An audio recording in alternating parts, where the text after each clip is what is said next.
What's up, YouTube? It's your friendly neighborhood gamer, your host, Coach Key, and welcome to another video with Legends of Dice Cafe, where we learn about tabletop RPGs from old school to modern and do lots and lots of solo gameplay. All right. Back with my weekly video like I do every week on Fridays at 8 p.m. Eastern Standard Time. In today's video, newbie mistakes to avoid in D&D campaign. As always, don't forget to make sure you hit that thumbs up button.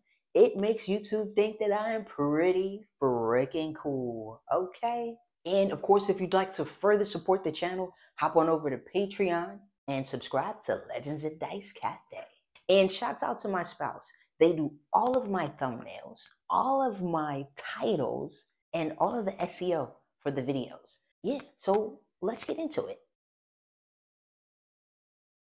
The first tip to avoid is know your character, know what it's capable of doing. Now, if you're a newbie, you're not going to know everything, but I would definitely take the time out. Say, for instance, if you're going to be a cleric, then know what they are capable of at the level that you're playing. I see now why they tell you to kind of start on lower levels as opposed to higher levels when you're brand new in D&D, but it's definitely not impossible at all. But definitely know your character, know how you can use your abilities, your feats, your spells to help your team out, to accomplish whatever goal it is that you guys are working towards together as a team. Step number 2, when it is your turn in combat, be ready. It will help combat run a lot smoother if every PC is ready to go when it is their turn.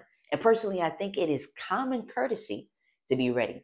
Normally, while everyone is going around in initiative and they are making their moves, most of the time, if I don't know exactly what I'm going to do, I'm spending that time figuring out what spells I'm going to use, what weapons I'm going to use, what attack I'm going to use. So be ready in combat. Common courtesy for your fellow players and for your fellow GM. Number 3, expending all of your spell slot on the very first fight. At the same time, you don't want to hold all of your spell slots all the way to the end, and then you'll get an opportunity to actually use them. So definitely be smart in however you choose to use your spell slots up. Especially if you are a lower level character, don't forget about your cantrips. In the beginning, I absolutely forgot about my cantrips, how they do not take up a spell slot, and you can use them over and over and over again. So that's definitely something to take into consideration. Don't forget your cantrips. Next up is thinking that you cannot DM. Honestly, I had a DM tell me that I should wait 3 to 5 years to DM. For one, I never asked him for any advice, but I'm sure that he had good intentions.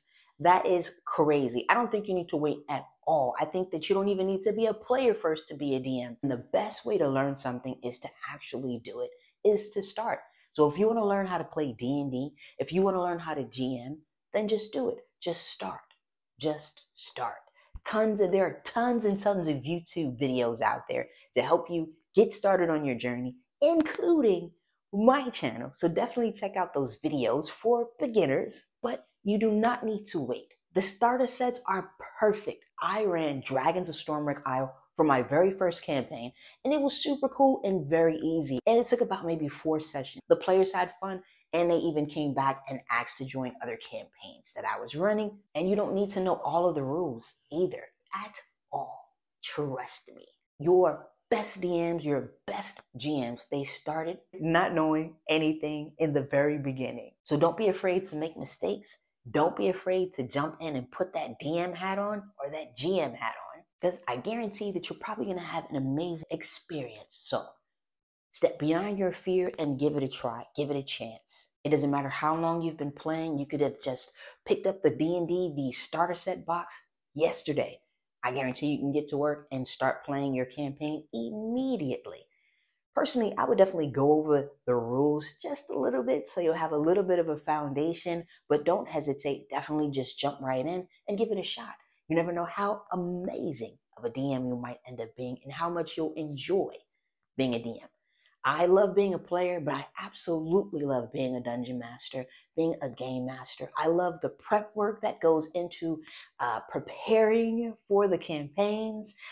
all the random encounters, all of the many ways that I can bring my creativity to the forefront. I think it's fantastic and it is very fun. So if you are a creative person, being a GM, a DM is a perfect thing for you. So give it a shot. And even if you are afraid, because being afraid of things is not unusual, but don't let that stop you from having a good time and taking a chance, because you never know, okay? The next mistake that newbies make is thinking D&D is the only or the best tabletop RPG, and it is absolutely not. There's so many TTRPGs out there that are similar to D&D, just as fun, simpler systems, lighter systems, and things that are very different from D&D. I would advise you to definitely spread your wings, because you're not going to know exactly what you like until you try something. D&D was like my gateway drug into tabletop RPGs. I enjoy playing 5th edition. I play what I like, and I'm open to learning new systems. And if you're new to this channel, I've got plenty of different reviews on a lot of different systems like Dragonbane, Cairn, which is a super light rule system. You can pick it up and actually get started within the same day. The PDF is free online. You can't beat that. And the physical book was under, I want to say $4. Or White Box, or Index Card RPG, Blades in the Dark. If for some reason you're not able to find a group to join, there are many ways to play D&D solo. They even have solo games on drivethrurpg.com. So definitely check that out. It'll open up a whole nother world. Playing solo has actually helped me to develop my GMing skills in many different ways. If you're interested in knowing the many ways it has helped me to become a better game master, drop it in the comment and I will drop a video. But again, there are many different systems. Another one of my favorites is Zweihander. It is a horror game. If you like 5th edition, stick with it. Absolutely. Whatever makes you happy. But when you're ready, there is a whole nother world out there, full of amazing fantasy, horror, sci-fi, lots of genres out there. So definitely give it a try, because I guarantee when you step out of 5th edition, you're going to end up finding some other cool systems. But again, like I said, I enjoy playing 5th edition, but I also play other systems as well, because why not?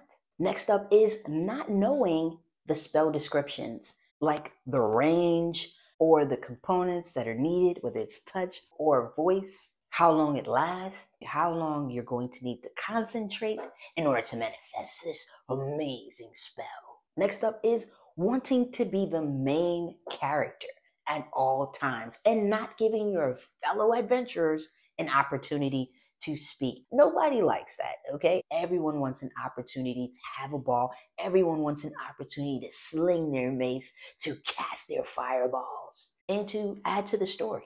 So work as a team, okay? What is one of my favorite things about D&D is working together as a team to accomplish a goal. I love how playing tabletop RPGs, the wonderful things that you learn within playing these games can be utilized in so many other aspects in life.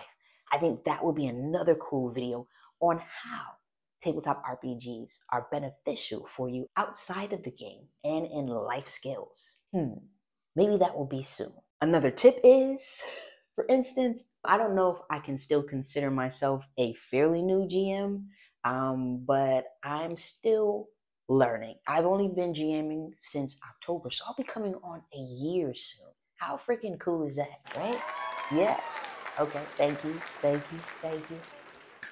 So, and I let people know, because I'm still learning the rules, I'm not going to get every single rule perfect. But let's not allow that to stop or hold up the game. Because we're trying to figure out rules, I let them know, hey, if this isn't, unless it's something that we need to figure out right there immediately, then please just allow me to make a call, allow me to make a ruling, and then we'll come back around and figure out what the exact rule is. Because sometimes the ruling might be even better. But for your fellow GMs, you may know the rules super awesome, but try not to talk over them during the game to the point where you're kind of going back and forth with each other over the rules and stuff. I don't think that that's necessary. And I think that that has the ability to kind of change the atmosphere in the game. So I would personally suggest maybe sending your game master or your dungeon master an actual message. That way you don't interrupt the game if you do come upon something that maybe they've gotten wrong, okay? That way the fun doesn't have to stop. So I hope you enjoyed the tips. I hope they were beneficial. As always, thank you so much for taking the time out to watch the video. And thank you guys for all of the support that you show the channel, because it helps out even to the comments. I sometimes it takes me a little bit of time to get to the comments, but I always respond to the comments, and I am greatly appreciative of every comment that you guys leave. So I take the time out to read them all, guaranteed, okay? So thank you so much. And don't forget to make sure you hit that thumbs up button. Don't forget to comment and subscribe. Turn your notifications so you don't miss out on anything cool that I drop every single week, okay? And next week is Patreon's choice. They get the chance to vote on the video that I do for the week every other week, which honestly, to be honest, it is very helpful because sometimes I overthink what videos to do. Them helping to pick the video for me is very helpful. So thank you guys so much for your help, and thank you so much for you guys for your support. And I'll see you guys back here same time, 8 p.m. Eastern Standard Time, Friday. Have an awesome rest of your Friday night. Have an awesome weekend, and I'll see you guys next week.